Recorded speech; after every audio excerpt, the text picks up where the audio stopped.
Cinema స్థాయికి మీరు కొన్ని లక్షల రెట్లు ఎక్కువ. సినిమా అనే ఈ అల్పమైన దీనికన్నా అది అల్పం కాదు, అక్కడ అది చెప్పాల్సిన బాధ్యత ఉంది. ఎందుకంటే సినిమాకి నేను రావడం సినిమా అదృష్టం నా దురదృష్టం కాదు, నా అదృష్టమే. నా భావాలను చెప్పగలిగే వేదికగా వాడుకున్నాను. రెండోది, మళ్ళీ మనం క్లుప్తంగా విషయాంతరానికి వెళ్లకుండా చెప్దాం. ఒకసారి ఒకనొక టీవీ ఇంటర్వ్యూలో నేను విశ్వనాథ్ గారు, ఏ విశ్వనాథ్ గారు అయితే చిన్న సినిమాల్లో కళలకి, నృత్యానికి, సంగీతానికి, పాటకి పట్టం కట్టారో ఆ విశ్వనాథ్ గారు నేను ఆయన అన్న తర్వాత ఆయన తానా అంటే నేను తన్నాను.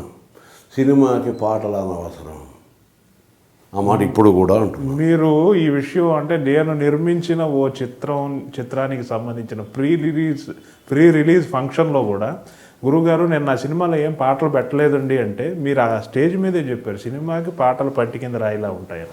విశ్వనాథ్ గారు లాంటి వారు అనడం ఏంటి అంటే, సినిమా కార్యక్రమాలు చూస్తున్నారా ప్రజలు, ప్రేక్షకులు చూస్తే ఏం అవగాహన చేసుకున్నారు? విశ్వనాథ్ గారు అనడం ఏంటి? అసలు ఇంకొకళ్ళు అంటే వేరే విషయం. విశ్వనాథ్ గారి సినిమా అంటేనే పాట. మరి ఆయన పాటలు అనవసరం ఎందుకు అంటే, సినిమా అనేది మామూలు మన సమాజంలో సమకాలీన సమాజంలో కనిపించే జీవనానికి సంబంధించిన కొన్ని ఇతివృత్తాలు వాటిని కొద్దిగా డ్రామటైజ్ చేసిన ఒక నాటక రూపం అది. దీనికి మధ్యలో ఏదో కాస్త విరామానికి, చెవికి శ్రావ్యంగా ఉండటానికి సంగీతంతో కూడిన కొన్ని మాటలు మాత్రమే పాట. ఇది కటువుగానో ఇది వాస్తవం. ఇప్పుడు మనం మాట్లాడుకున్న ఈ మాటలను కూడా ట్యూన్ చేయొచ్చు. కాసేపు ట్యూన్ చేయొచ్చు, కాసేపు మామూలుగా మాట్లాడుకోవచ్చు. ట్యూన్ చేస్తే పాట అవుతుంది, ట్యూన్ చేస్తే మాట అవుతుంది. ఇంతకంటే ఎక్కువ పట్టదు. ఎందుకంటే వాళ్ళిద్దరూ నాయకులు వచ్చి మన ఇద్దరం ఒకళ్ళ మీద ఒకళ్ళు ఇష్టం అని చెప్పడానికి వాళ్ళు ఏమి గుంటూరు శశిధర శర్మ గారిలాగా భారీ ఎత్తున కవిత్వం చెప్పుకుంటే అలా జీవితం ఎవరు చెయ్యదు కదా.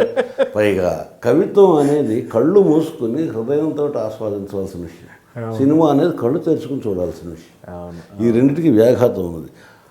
ఆ తెలియక ఏదో ఒక సంగీతంతో కూడిన ఒక శ్రావ్యమైనటువంటి రిలీఫ్ కోసం పెట్టబడ్డ పాట, అది కూడా నాటకంలో పద్యాల ద్వారా నాటకాన్ని చూపించే మరాఠీ సంప్రదాయం నుంచి డిరైవ్ అయినటువంటి తెలుగు సినిమా తాలూకు అవశేషంగా మిగిలిన పాటని అలాగే అట్టే పెట్టుకున్నారు. ఇప్పుడు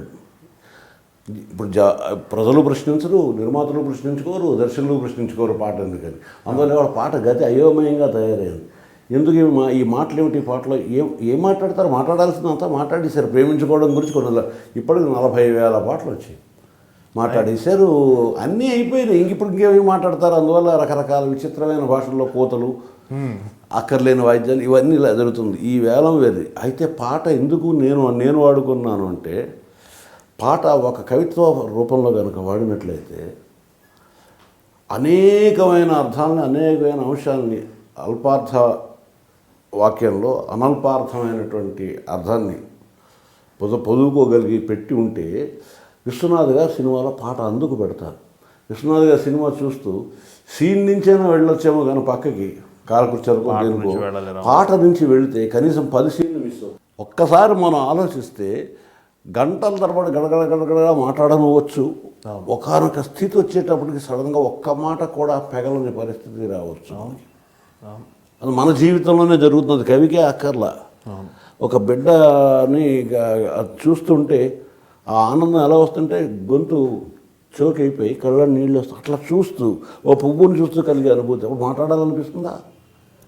ఒక బిడ్డ ఆటను చూస్తే మాట్లాడాలనిపిస్తుందా? ఒక తల్లి మమకారాన్ని, ఒక ఇల్లాలి సేవని, ఇట్లా ఇవి చూస్తుంటే మనకి మాట్లాడాలనిపిస్తుందా?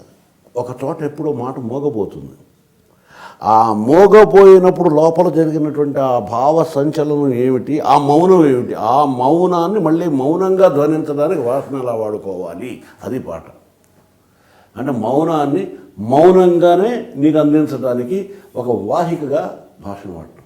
ఇక్కడ నుంచి హైదరాబాద్ నుంచి కాకినాడ వెళ్ళామంటే రైలు పెట్టే ఒక వాహిక మాత్రమే. అదే పరమార్థం కాదు. అది ఏ పెట్టిలో వచ్చామని ఎవరు అడగరు, ఎందులో వచ్చేవారు, ఎలా వచ్చేవారు. హైదరాబాద్ నుంచి కాకినాడ వచ్చాను, అది ఏ పెట్టైనా ఒకటే.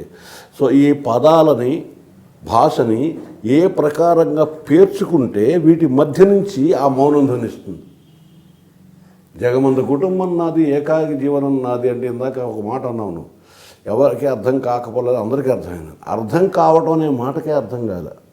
నేను ఇలా చూస్తున్నప్పుడు నీ పేపు ఆప్యాయంగా చూస్తున్నానా, ఆదరంగా చూస్తున్నానా, కోపంగా చూస్తున్నానా అది భాషతో సంబంధం లేకుండా ప్రపంచంలో ఎవరికైనా అర్థమవుతుంది. సో కవిత్వం తాలూకు పరమావధి ఏమిటి అంటే ఆ పదాలని పేర్చిన సంవిధానం ఎలా ఉండాలంటే ఆ పదాలన్నీ తమ తమ అర్థాన్ని కోల్పోవాలి. జగమంత కుటుంబం నాది అంటే మా world is so big in a size, it is like a globe అని అర్థం కాదు. సో ప్రతి పదం దాని అర్థాన్ని కోల్పోయి వేరే ఒక అర్థాన్ని తీసుకొస్తుంది. అందరూ నేనే, ఆ నేనే అనుకోగలిగిన ఆ నేనులోనే నేను ఉంటే అందరూ నాతో ఉంటారు. ఆ నేను వదిలేస్తే అంటే ఆ ఎలోన్నెస్ వదిలేస్తే, ఒకటి తీసేస్తే అంకెలకు అర్థం లేదు. లక్షంటే తనకై తానే వెనకకి జరిగిన ఒకటికి అర్థం, ఆ ఒకటి లేకుంటే సున్నాలెన్నున్నా ఎందుకు వ్యర్థం. ఒకటి అనే అంకె తాను వెనక్కి జరిగి ఒక సున్నాకి చోటిస్తే ఆ సున్నాకి 10 వాల్యూ వస్తుంది. ఇంకొక అడుగు వెనక్కి వేసి మరో సున్నాకి దూరిస్తే 100 వస్తుంది.